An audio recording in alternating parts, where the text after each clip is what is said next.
É interessante a gente colocar, porque nós já estamos há mais de 2 meses com a coleta em campo, né? Mas a gente teve muita dificuldade para conseguir recenseadores. Então a gente teve uma dificuldade muito grande em conseguir pessoas para trabalhar.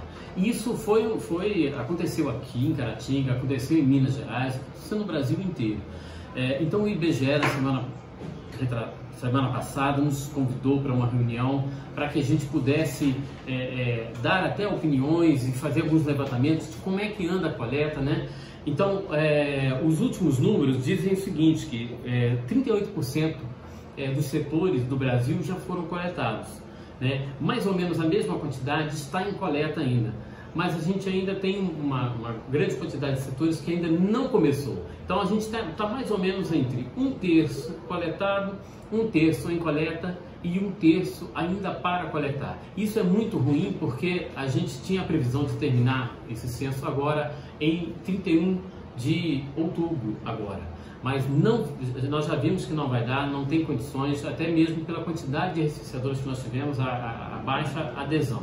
Isso é uma consequência também do mercado de trabalho, né? A gente vê que o mercado de trabalho também está aquecido, o desemprego tem diminuído e também a gente, assim como a iniciativa privada, a gente também não está conseguindo muitos recenseadores para fazer o trabalho. E aí nós já trabalhamos com isso já na reunião da última semana. A gente pode ver várias condições, né, atuais do mercado de trabalho, também condições atuais do Brasil, do país, né, também ajudam para que o interesse no trabalho do IBGE seja baixo, né? O trabalho do IBGE é um trabalho temporário, né? Ele ganha por produção, o recenseador ganha por produção. Então essa questão dele ser temporário, ganhar por produção, de repente não estimula muitas pessoas. A gente tem também a questão dos auxílios, né, que estão sendo pagos, né, pelo governo. Isso talvez desestimule as pessoas a pegar um outro trabalho, um trabalho mais no caso do IBGE, por exemplo, que é um trabalho temporário, né, e talvez até com medo de perder o auxílio. Mas de qualquer forma, a gente percebendo isso também, o IBGE, através do governo federal, né, recorreu ao governo federal. O governo federal está nos ajudando, né, nos auxiliando, diminuindo algumas regras pesadas que a gente tinha para as contratações, tá? Antigamente a gente não poderia contratar MEI, nem aposentados, né, e nem servidores públicos, porque ia bater contra a lei, porque por causa da questão da acumulação de cargos, entre outras coisas. Mas o IBGE e o governo federal entendeu, né, que o trabalho do recenseador, devido a ser temporário e a ele ser tarefeiro, né, ele pega uma tarefa para fazer e ele não tem horário fixo, ele pode fazer o horário que ele quiser, ele ganha por produção, ele não tem um salário fixo.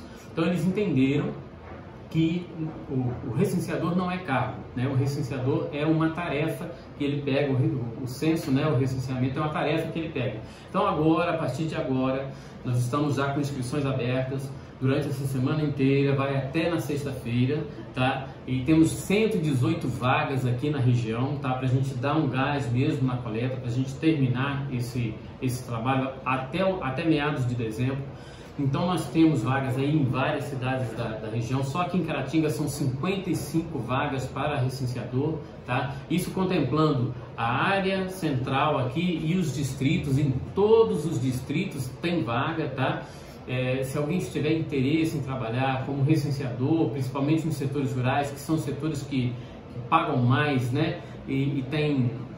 Nós temos mais vagas, né, nos setores rurais. A pessoa que já tem um transporte próprio, por exemplo, a gente vai pagar uma ajuda de custo, assim, que vai dar para colocar gasolina na moto, por exemplo, e ainda vai sobrar dinheiro para ele, né? Então a gente pede assim, as pessoas que moram nessas regiões que nos procurem. Pode ligar aqui para o IBGE no telefone 3321-3376, a gente passa todas as informações, né, para que tem vagas em todos os distritos de Caratinga, tem vagas nos distritos de Bom Jesus do Galho também, né? Então assim, tem muita vaga aí e a gente espera que com essas novas medidas do governo, que a gente possa conseguir contratar mais gente. Então, assim, quem é aposentado vai poder trabalhar, mesmo que seja aposentado do serviço público. Quem é servidor público e tiver compatibilidade de horário, né? Por exemplo, um professor que ele trabalha só de manhã e à tarde ele pode recensear, também vai poder ser contratado como recenseador, tá? Então, assim, e a inscrição é gratuita, basta vir à agência, né?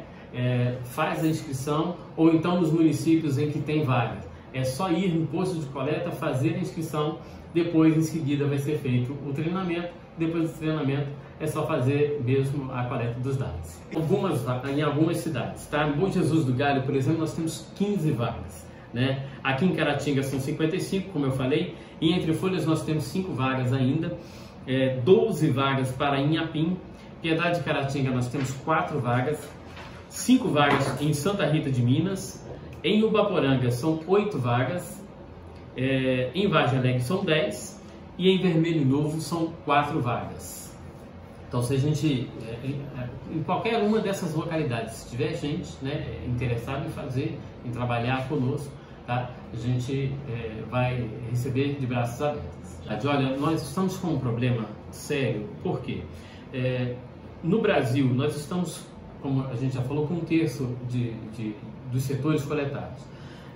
A nível de Minas Gerais, também nós temos mais ou menos o mesmo patamar, 1/3 coletado. Agora, em Caratinga também nós temos 1/3 coletado. O problema é que no Brasil e em Minas Gerais já passou de 50% da população recenseada. Então a gente avançou bastante em termos de população recenseada. Nós já passamos da metade da população que está sendo recenseada. Só que em Caratinga a gente ainda não chegou nesse patamar de 50%. Nós estamos com 45% da população recenseada. Então a gente tem uma defasagem muito grande aqui na cidade de Caratinga. E o problema dessa defasagem está não necessariamente na falta de recenseadores. A falta de recenseadores é a quantidade de setores em campo ou setores concluídos. O problema é encontrar pessoas em casa, ou seja, é que as pessoas recebam o recenseador, né? Eu mostrava aqui há pouco tempo esse bilhetinho que todo recenseador deixa, né? É um bilhete, é uma folha de recado em que tem o telefone do recenseador, né? Tem aqui as informações sobre ele, quem é ele, qual é a matrícula, e aí você pode entrar em contato com o recenseador e pode marcar um horário que for melhor para você. Pode ser um horário da noite, pode ser o horário do almoço, pode ser no fim de semana. O recenseador trabalha por produção e ele, quanto mais ele trabalha, mais ele recebe. Então ele não vai ter problema nenhum em combinar com você um horário alternativo, até mesmo um local alternativo, por exemplo, se quiser que te visite no serviço, né, no seu trabalho, e aí faça lá o questionário do censo sem problema, tá? Mas é importante porque aqui em Caratinga a gente tem prédios inteiros em que a gente não conseguiu fazer nenhum domicílio. Nenhum domicílio daquele prédio a gente conseguiu fazer. Então, assim, está muito complicado mesmo essa questão.